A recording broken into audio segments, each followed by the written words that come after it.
About 15 years ago, I was living in Brisbane, Queensland, and I decided that I needed a change. So I took up a new role in Perth, Western Australia. In my previous role, I had significant capacity to engage in leadership.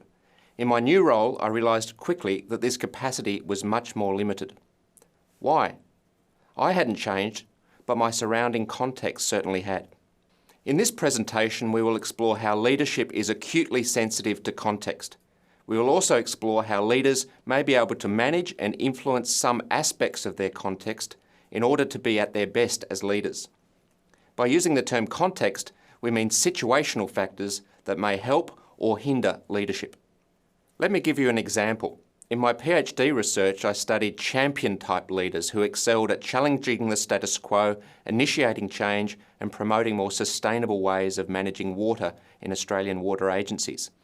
As you may expect, these leaders had advanced leadership skills, but their surrounding context also significantly affected their emergence and effectiveness.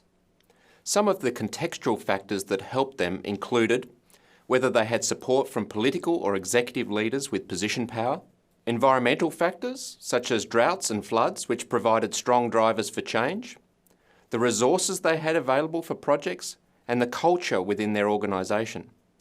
The most supportive cultures encourage collaboration, sustainability, responsible risk-taking, and distributed leadership.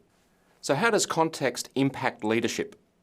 Let's look briefly at three significant factors.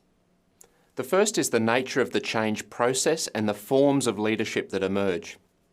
Contextual factors such as the governance regime or environmental crises can shape how a change process unfolds.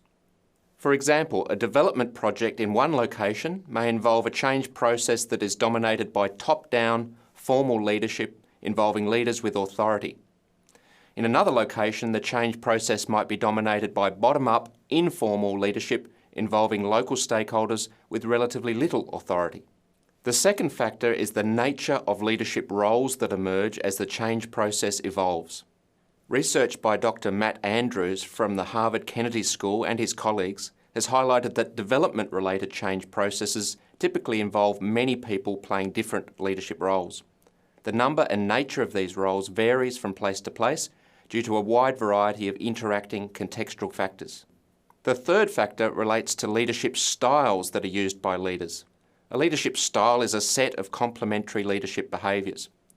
For example, a leader with position power at a time of crisis would typically use a more directive style to influence others rather than a consultative style. Destructive leadership is also a good illustration of how context affects leadership outcomes. Destructive leadership is leadership associated with negative outcomes for organisations and individuals. High-profile examples include military leaders like Hitler and cult leaders like Jim Jones, but these leaders exist in all parts of society. Research into destructive leaders by Art Padilla and colleagues has produced a model called the toxic triangle. This model helps explain the factors that contribute to the emergence and effectiveness of destructive leaders. It includes three dimensions. The first is the nature of the leaders themselves. For example, they typically display high levels of charisma and narcissism. The second is the nature of susceptible followers. These followers may be conforming or colluding. The third dimension is their environment. Destructive leaders tend to be assisted by times of instability and perceived threat. They are also enabled by cultural values such as the avoidance of uncertainty and tolerance for asymmetrical distributions of power and an absence of checks and balances within the surrounding governance system. Whilst it is clear that the context affects leadership and leaders, leaders can also influence their context. Constructive leaders in the development sector may be able to change their environment to help them exert influence. For example, a local community leader without significant political support or financial resources may seek to engage the media to build community awareness and support. Over time, this may lead to greater political support and government funding. Another example involves what is known as venue shopping. This is when a potential leader searches for a place where they have greater capacity for influence. An example would be a concerned citizen who joins a local action group and becomes its official spokesperson. In closing, to emphasise that leadership is acutely sensitive to context, let me return to the story about the new role I took in Perth 15 years ago. As someone committed to making a positive difference, I set about building relationships and personal power to enhance my capacity to drive change. Whilst I had some success, after 6 months, I concluded that my work environment wasn't going to enable me to drive substantial change, and my capacity to shape that environment was limited.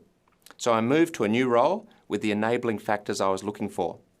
In retrospect, it was a good move. We could call this part of self-leadership. Recognising that context matters to leadership, understanding the situational factors that are likely to help or hinder you, and trying to find or even shape a context that enables you to be at your best.